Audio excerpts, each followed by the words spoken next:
இன்னைக்கு பார்த்தீங்கன்னா இது எக்கனாமிக் டைம்ஸில் வந்திருக்கு.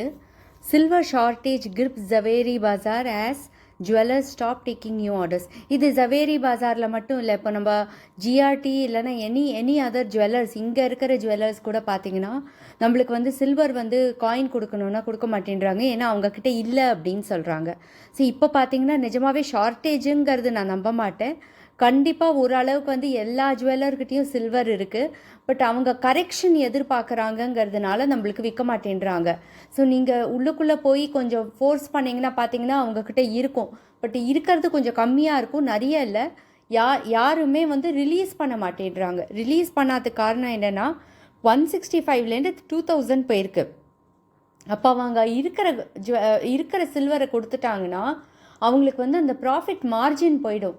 அதனால கொடுக்காம இருக்காங்க. ஸோ அவங்க என்ன பண்ணுவாங்கன்னா அதை ஹோல்டு பண்ணிவிட்டு இன்க்ரீஸ் ஆனதுக்கப்புறம் கொடுப்பாங்க. பட் இது வந்து இதில் போட்டிருக்கு கீழே வந்து இது டிப் ஆக சான்ஸ் இருக்குது அப்படின்னு போட்டிருக்கு. பட் ஆனால் லாங் டேர்மில் கரெக்ஷன் இருக்குதுன்னு சொல்லியிருக்கு. பட் டிப் ஆக சான்ஸ் இருக்குங்கிறது இருந்தாலே வந்து பார்த்திங்கன்னா அவங்க ஹோல்டு பண்ண மாட்டாங்க. ஜுவல்லர்ஸ் வந்து டிப் ஆகும்னு ஒரு ஒரு அவங்களுக்கு ஒரு ஹிண்ட்டு கிடச்சா கூட அவங்க ஹோல்டு பண்ணி வச்சுருக்க மாட்டாங்க. அவங்க வந்து ஏறுங்கிறதுனால தான் அவங்க ஹோல்டே பண்ணியிருக்காங்க. நிறைய ஏற போகிறதுங்கிறதுனால தான் அவங்க ஹோல்டே பண்ணி ப்ரீமியம் ரேட்டுக்கு விற்கணும்னு வெயிட் பண்ணிகிட்ருக்காங்க. ஸோ இதனால தான் எல்லா ஜுவல்லர்கிட்டையும் இருக்கும் சில்வர் இல்லாமல் இருக்காது.